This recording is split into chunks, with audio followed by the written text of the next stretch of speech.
This is Defense Politics Asia, and this is the summary SITREP for the day of 1095 to 1096 for the 22nd to 23rd of February. So I just finished a 8 hours long DPA open mic, so do check it out. A lot of great discussion. It was in a way, 3 years of Ukraine war, so there is some talks about it. So we're going to start off with the Kursk front first. Over at the Kursk front, we have major updates over at the western flank. So the Russian forces basically have let me see, how should I do this. Okay, so at the western flank, the Russian forces basically have broke into the Sumy region with fighting reported over at Zhuravka. They have breaked out of Nikolaevo Darino. These are all Russian claims, by the way. This is not confirmed. As well as Darino, as well as straighten the front line between Svediklovo and Nikolaevo Darino. This is the Russian claim. And there is also geolocation of Russian forces at Lebedevka, confirming Russian advance in this region here. However, the advance over Lebedevka is still a Russian claim.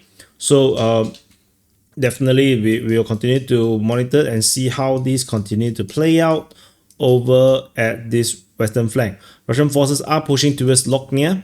They are now starting the Battle of Lebedevka, and they might have conquered Zhuravka, but we cannot confirm if this is true, so we just have to wait and see. In fact, I should map this a little bit like this. Yeah, so maybe this claim I will have to know. Yeah, so this is better because this is a Russian capture. This is a claim only, so there's some changes around there.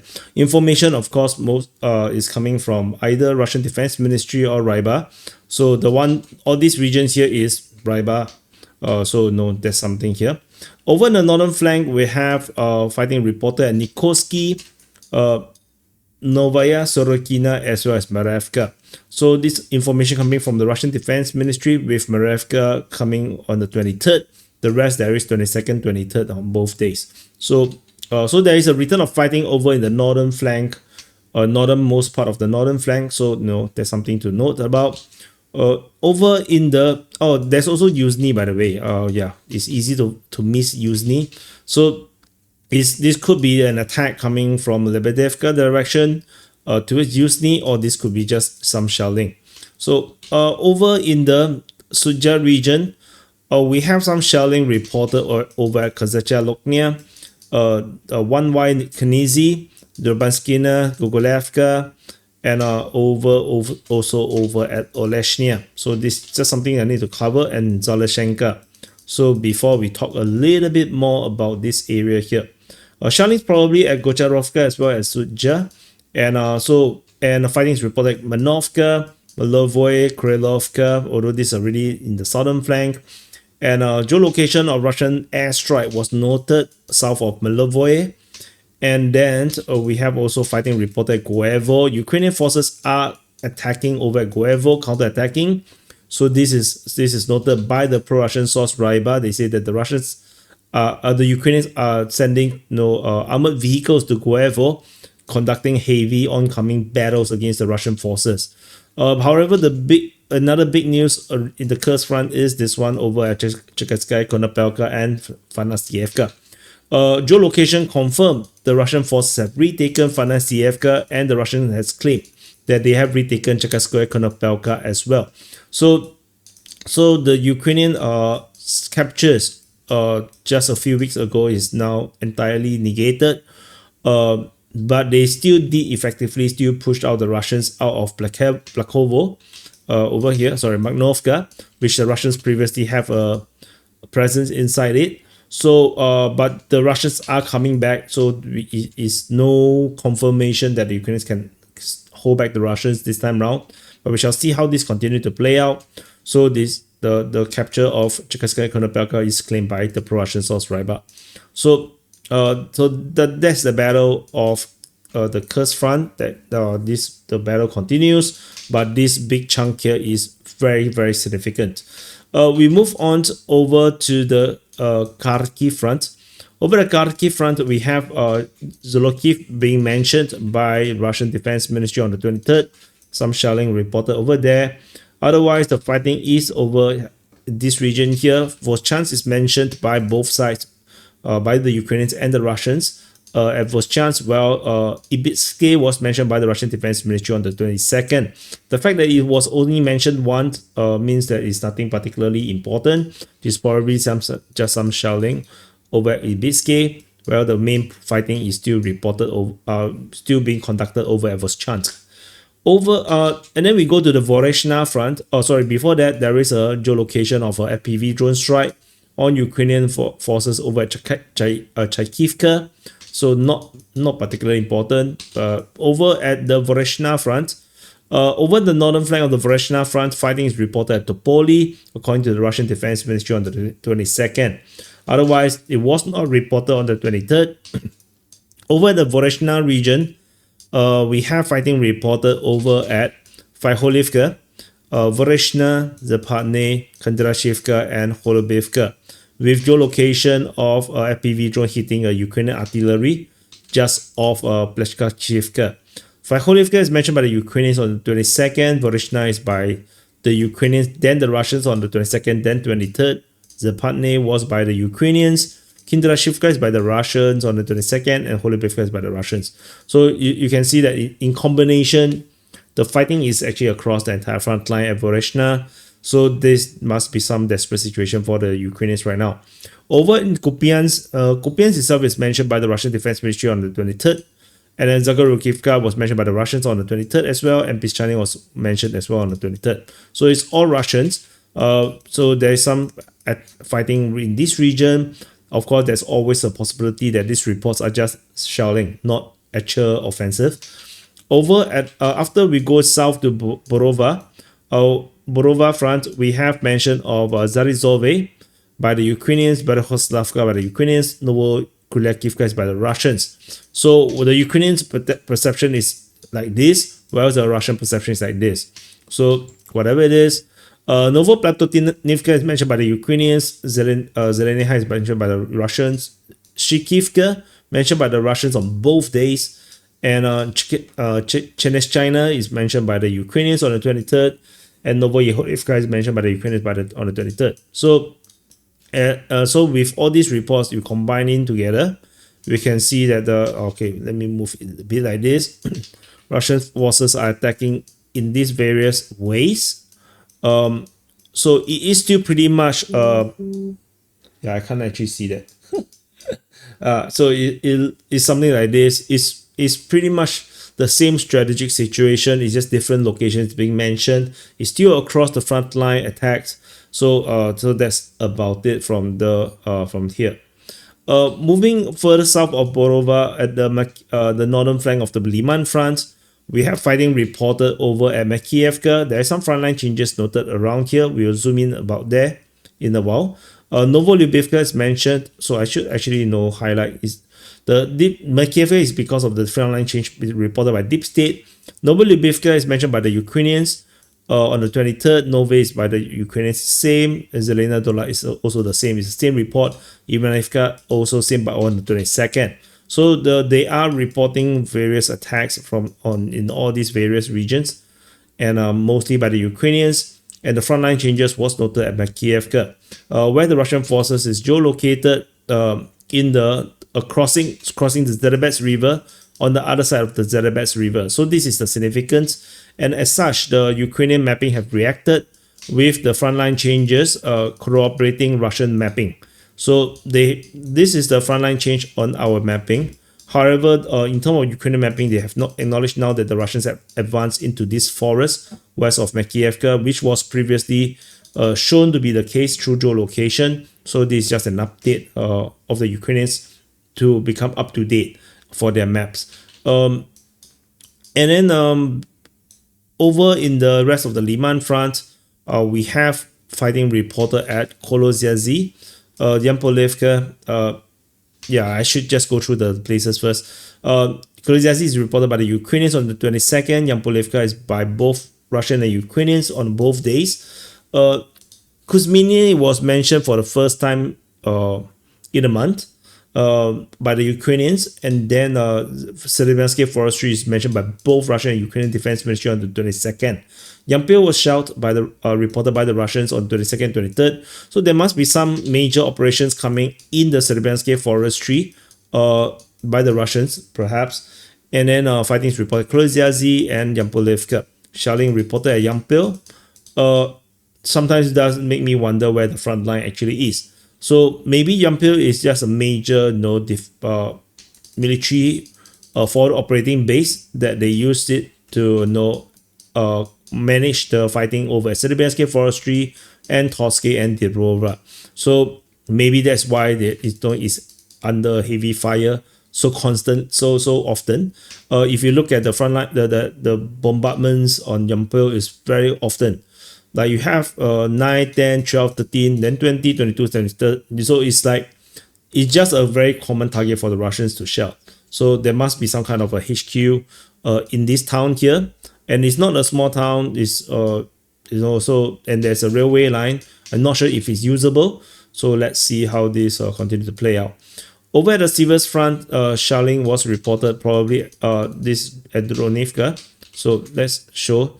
Reported by the Russians, most likely is shelling. Riznikivka is mentioned also by the Russians because it's so rare. Usually is by the Russians. And then Sivas is mentioned by the Russians on both days. And Bilohorivka is mentioned by the Russians and the Ukrainians because there are some major battles happening over at Bilohorivka. And Volkomokoyamsky is mentioned by the Russians on the 23rd. So there is some major operations currently happening over the Bilohorivka region. We have already reported previous frontline changes. Latest geolocation suggests the Russians have continued to advance in the Bilohorivka region, and seemingly that there is some kind of battles in the region of Volkomokoyamsky that we cannot identify just yet. So interesting that the Russians are going for it at Bilohorivka, but I personally would not really put too much hopes for any major breakthrough for the Russians in this sector. I think the Ukrainians will prevail because this Sivas continues to be the stronghold of the Ukrainians. Over in the northern flank of the Bakhmut front, we have fighting reported at Vasylivka according to the Ukrainian and the Russians on the 22nd. 23rd, it was not mentioned. Novomakove was mentioned by the Russians on both days. So there is some fighting continuing over at Vasylivka, something that I have noted before. And Novomakove is now under pressure, possibly after the Russians' potential capture of Orikovo-Vasylivka. The capture of Orikovo-Vasylivka is mentioned on the 9th of February, and this could possibly be where they are attacking Novomakove from. There is a possibility. So the frontline changes was noted over at Novovasilivka, where the Russian forces was geolocated at this position, but it cannot confirm the capture of Orikovo-Vasilivka just by this geolocation. So something we have to continue to wait for. In the central flanks, Chastivia is mentioned by both Russian and Ukrainian Defense Ministry. The battle for Chastivia continues, with Stupovsky also mentioned by both sides as well. So fighting continues to be reported in these sectors, but we don't have much news regarding this area here. And then moving to the southern flank, we have fighting reported over at this is Alexandro Shutine. So probably shelling because it's a bit far from the front line. Fighting is reported at Bilohora, and Dilievka is also mentioned. Not sure how this fighting reached there. Which information is coming from the Ukrainians, and Ukrainians. So these are all Ukrainian reports. So and then we move on to the Torex front. At the Torex front, the Ukrainians continue to talk about Krimsky and Torex, which I did mention that the Russians no longer talk about because they already declared that these areas are captured. Skrebnivka is mentioned by the Russian Defense Ministry on the 22nd, which is the only place they acknowledge that there is still battles happening. Dilievka, of course, as already mentioned, it is by the Ukrainians. It's unclear where the fighting come from, or is it from here? It's really unclear because there's two Dilievka right next to each other. So moving further on over into the northern flank of the Pokrov front, we have mention of Berezivka by the Russian Defense Ministry on the 23rd of February yesterday. Vodeny Druhi is mentioned by the Ukrainians. So there's definitely some show of a difference. Berezivka is already mentioned to be captured by the Russian Defense Ministry on the 14th of February. However, there's still fighting being reported here in this region here. So, maybe it's like the Russians have already taken these positions and they are moving out, but it's still nearby. Fighting is still nearby. So, which is why they mentioned Berezivka. And Yelizaveta is mentioned by the Ukrainians on the 22nd. So the fighting is mainly still in this sector, and they are still trying to establish some kind of a strong foothold. Tentatively, as you can see, but with all these gray zones, this overlapping mapping, you can see that the region here is very volatile. It's still not very strongly held by the Russian side. So definitely there's a lot of combat still going on over here. Over the Minhrad sector, and the Minhrad sector, Bilohorivka is mentioned by the Ukrainians on the 23rd, Novosilka on the 22nd, but it is disturbing because 22nd is here, 23rd is here. It might suggest that the Russians are moving into Bilohorivka from Novosilka, but of course, maybe not. Promin is mentioned by the Ukrainians on the 22nd, 23rd, and so this is the Minhrad sector. And the Chansky is mentioned also on the 22nd. So Russians are pushing in this sector. They are fighting at Promin and at the Chansky. So this front line continues to be a static line. I don't expect too much changes around here because the Ukrainians are just too well supplying too well positioned in this area here strategically. So Minhrad will protect the whole line, so I don't expect line to change. Over the Pokrov sector, I can't even know how to do this now because the front line has become so big. So Pokrov sector, noted is that there is a Serhievka by the Russian Defense Ministry. There is mention of that, although that's a bit far. So otherwise, there is mention of Pokrov by the Ukrainians on the 23rd. Leontovsky,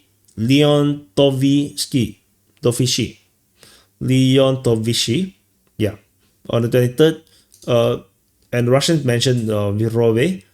Shevchenko is mentioned by the Russians on the 23rd, with Dashny mentioned by both sides, 22nd, 23rd. Molodetsky still being mentioned by the Ukrainians on the 23rd. Uspenivka is mentioned by the Russians. Novosilka is mentioned by the Ukrainians. Novosilka is by the Ukrainians. So you can see it's still very here and there. Every side is talking like in adjacent. So but this just shows all the fighting is happening in these sectors. There are all this fighting happening. Kotline, Udashne, Uspenivka, Novosilka, Molodetsky towards Serhievka, Novoalexandrivka. So all these things are all happening, and the Russians are still attacking in all directions in this sector. Moving in the southern flank, surprisingly nothing much. There is an announcement by the Russian Defense Ministry about the capture of Novoandrievka. Otherwise, there is only fighting reported at Bodanivka. So it becomes rather quiet. And Nedievka, south of Nedievka, there is a geolocation of Russians attacking. So that's about it. So this flank becomes very quiet as the focus is purely on this side. This is also understandable because of the border is very close. The Russians understandably would want to really push hard to reach this PR victory line while they continue to operate to put pressure on the Ukrainians around Pokrov. So that's what it probably is. Over at the Andriivka front, as you can see, the border have changed quite a bit after all these frontline changes. The Ukrainians basically have mapped on the 22nd that the front line have straightened between Konstantinopel and Ulakli. The Russian Defense Ministry announced the capture of Ulakli yesterday. So there is this announcement. However, the Ukrainians are still talking about the fighting around here since. Andriivka is mentioned by the Ukrainian Defense Ministry on the 22nd. Braiba talk about it on the 23rd. Constantinople is mentioned by both sides still to be fought over. So Constantinople is still not fallen yet. And Rosleaf is mentioned by the Russians on the 23rd, but Hatil is mentioned by the Russians. So, which means the battle of Constantinople continues. This battle is still ongoing, whereas there's Andriivka, Rosleaf, and Bahatir. So the battle at Constantinople continues. This sector here is closed off. I think there's no more. This is the main fighter fighting right now with the Ukrainians holding this line here. So that's it from Andriivka front. We move on to the V.Novosilka front. And this sector here is yet another scene of massive collapse. And we have the latest frontline changes, which just dropped a few hours ago from the Ukrainian mapping. They have straightened the front line for the Russians. The Russians have straightened the front line between Novo-Ochertovate and the south of Bulatsk. The Russian forces capturing all of these grounds in this area in a massive advance across the front line. And along the way, the Russian forces basically have captured Novi Koma, geolocation showing the Russians are going for Dnipro-Energia, and a battle for Novo-Ochertovate continues, despite that the Russians have already announced the capture on the 21st. So this is the current situation in the north of V.Novosilka, as the Russian forces is going to go for Bulatsk, Skutny, Dnipro-Energia, and continue up the Mokriali River. So that's it from the V.Novosilka front. Far away, there is Termiflivka being mentioned by the Russian Defense Ministry on the 22nd, probably shelling, because the main push is over here. This is the main push. So this is probably just some shelling report. And then we move on to the rest of the Zaporizhia front. The past 2 days, they're still pretty eventful. Mariupol is mentioned by the Russian Defense Ministry on both days. Mala-Tomashka was mentioned on the 22nd. Novodanilivka is by the Russians on the 23rd. Shebaki is mentioned by both sides on the 22nd. Petikaki by the Ukrainians on the 22nd. And Lobkove is mentioned by the Russians on both days. So, which means there is some serious push around this Petikaki-Lobkove region. Shebaki is probably all these are just, there's some push here. This one is probably one-off, this is probably one-off. So the main push is probably in this sector, the Kamsky sector, with Mariupol, seemingly, target for the Russians for major shelling. I don't think this is a push here, but it's probably just shelling. So that's all from the Zaporizhia front. It's something to watch, but this area here, is a very difficult line. So far, Russians never crossed this line much. So let's see. Geolocation of FPV drone hitting a tank does show the Ukrainians are serious about defending this line. So that's it. Shelling over along the Kherson River, Dnipro River. There's mention of Brest-Publicanets, and then Vysoké. So these two are first time mentioned. Sadove was mentioned on both days, and Dniprovsky on both days.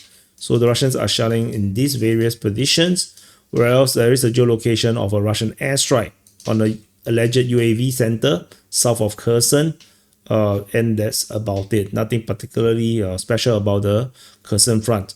And this is basically in this southern district, some industrial region. So yeah, so that's it. So this is the summary for the day of 1095 to 1096 for the 22nd to 23rd of February. So do press the like button, subscribe, and the DPA super panel is here. As for this recording, is half an hour from the recording, but I think by the time you watch this SITREP, it's already on. So I put it here. You can check it out easily, and the DPA open mic, our 8-hour session, is also a great watch. And I'll see you guys in the next update.